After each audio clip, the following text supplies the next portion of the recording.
Welcome to my new channel মা kitchen. আজকে আমি পাবু মাছের ঝোল বানাবো, আপনারা সাথে থাকুন। কীভাবে ঝোলটা বানাই, এটা পাবদা মাছ, ধনিয়া কুচি, পেঁয়াজ কুচি, মরিচ কুচি, মিঠে তেল, হলুদ গুঁড়ো, লঙ্কা গুঁড়ো, লবণ, জিরে গুঁড়ো। এখন আমি কড়াইটা বসে দেবো। আমি মিঠে তেলটা দেবো।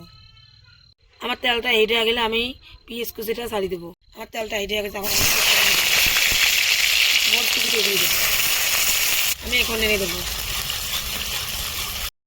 আমি এখন মাছটা দেবো।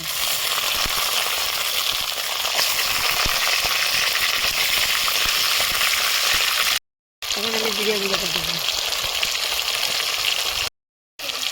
লঙ্কা গুঁড়ো, হলুদ গুঁড়ো, লবণ। এখন আমি নেড়ে দেবো।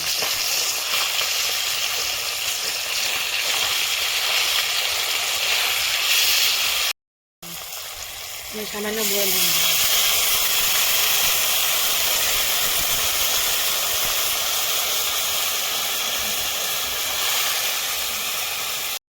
এখন আমি ধনিয়া কুচিটা দেবো। এখন আমি ঝোলের পানি দিয়ে দেবো। আমি 3 মিনিটের জন্য ঢেকে দেবো।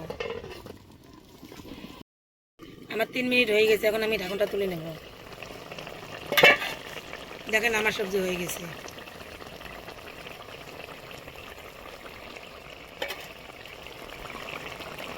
আমি সামান্য মাছ মশলা দেবো।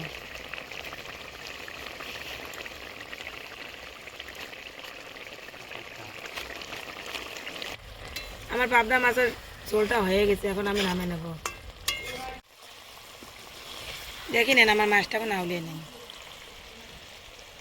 আমার পাবদা মাছের ঝোল রেডি।